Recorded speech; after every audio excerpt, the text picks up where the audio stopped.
কৃষি কৰ্মত ব্যস্ত হৈ পৰিছে খেতিয়কসকল।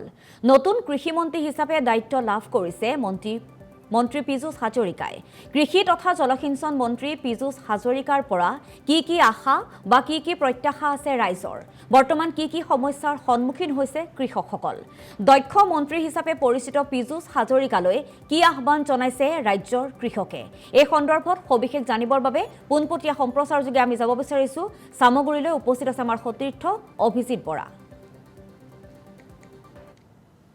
হয়, নিশ্চয়কৈ এতিয়া হৈছে খেতিৰ বতৰ আৰু কৃষকসকল এতিয়া ব্যস্ত হৈ পৰিছে খেতিৰ কামত। এই মুহূৰ্তত মই উপস্থিত আছো সামগুৰিত, আৰু সামগুৰিত মোৰ লগত আছে কেইজনমান খেতিয়ক। আৰু এই খেতিয়কসকলে মূৰৰ ঘাম মাটিত পেলাই তেওঁলোকে বিভিন্ন ধৰণৰ খেতি কৰে আৰু সেই পাৰ্য মানে সেই খেতি কৰি তেওঁলোকৰ পৰিয়ালটো পোহপাল দিয়ে। আৰু বিশেষকৈ ক'ব লাগিব যে এই এ, এ, কৃষকসকলৰ লগত এটা বিভাগ জড়িত হৈ আছে, কৃষি বিভাগ। এই কৃষি বিভাগৰ ফালৰ পৰা এইসকল কৃষকে আজিকো পৰ্যন্ত কেনেধৰণৰ সুবিধা লাভ কৰিছে আমি পোনপটীয়াভাৱে তেওঁলোকৰ পৰা জানিবলৈ চেষ্টা কৰিম। আপোনালোকে খেতি কি খেতি কৰে আপোনালোকে? আমিতো এই অলপ কেইদিন আগতে বুঢ়ো খেতি হ'ল। বুঢ়ো খেতি আমি কাটিলো। এতিয়া আমাৰ পাচলি হিচাপে আমি ধৰক এতিয়া এই তিয়ঁহ, কোমোৰা সেইবোৰ লগাইছো। কিন্তু আপোনাৰ বুঢ়ো ছিজনত যিটো আমি পৰ্যাপ্ত পৰিমাণ যিখিনি বস্তু পাব লাগে, আমি কিন্তু বস্তু একো পোৱা নাই। আৰু ধৰক আমি দেখা পাওঁ যে বুঢ়ো ছিজনত এই সাৰ বা কঠীয়া এইবোৰ আহে, কিন্তু আৰু বা স্প্ৰে মেচিন, কিন্তু এইবোৰ বস্তু আমি কোনো সংসূত্ৰে নাপাওঁ। যোগাযোগ কৰিলে এইবোৰ বস্তু নাই বুলিয়ে কয় তেওঁলোকে। আৰু এতিয়া এই ছিজনত বৰ্তমান আপুনি গম পাইছে আমাৰ শালি ছিজন। শালি ছিজনত আমি এতিয়া কঠীয়া আমাৰ ইয়াত দেখিছে কঠীয়া ডাঙৰো হ'ল। আমি কঠীয়া এতিয়া পেলাইও আছো। এতিয়া আমাৰ এই কঠীয়া যিটো যোগান আমাৰ চৰকাৰী হিচাপে আমি পাব লাগে, আমি শুনিছো বা বিভিন্ন নিউজতো আমি দেখি আছো চৰকাৰৰ ফালৰ পৰা কিছু সা সুবিধা দিছে। কিন্তু সেই ক্ষেত্ৰত আমি কোনো ধৰণৰ সুবিধা পোৱা নাই।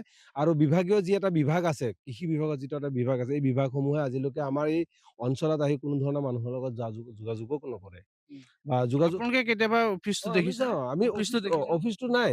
এতিয়া আমিতো অফিচ মাজতে আমাৰ চামগুৰি সমষ্টি যেতিয়া আছিল তেতিয়া আমি অফিচ গৈ সেই তেলীয়াগাঁৱত আছিলে অফিচ।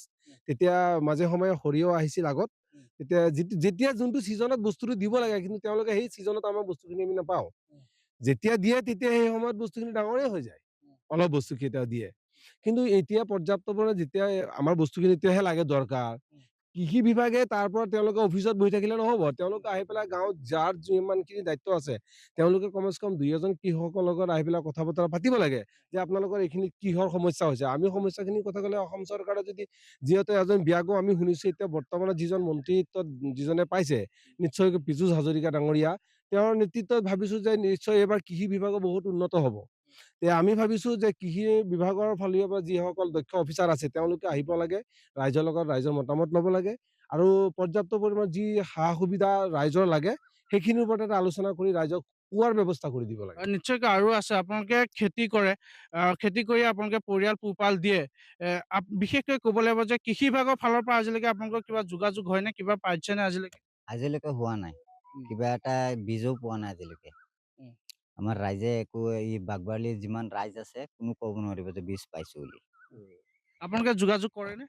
যোগাযোগটো কৰিয়ে থাকো। উম, কি কয় তেওঁলোকে? তেওঁলোকে কয় আহা নাই আমি ক'ৰ পৰা দিম। উম, সেইবিলাকহে কয়। উম, তো আহাটোতো আহিয়ে থাকে চাগে।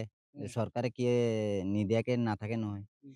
ৰাইজক চাগে দি আছে। কিন্তু বস্তুবিলাক যে ক'ত যায় এইটোতো আমি ক'ব নোৱাৰো। মানে প্ৰকৃত কৃষকে নাপায় নেকি সেই সময়? নাপায়, একদম প্ৰকৃত কৃষকে নাপায়েই।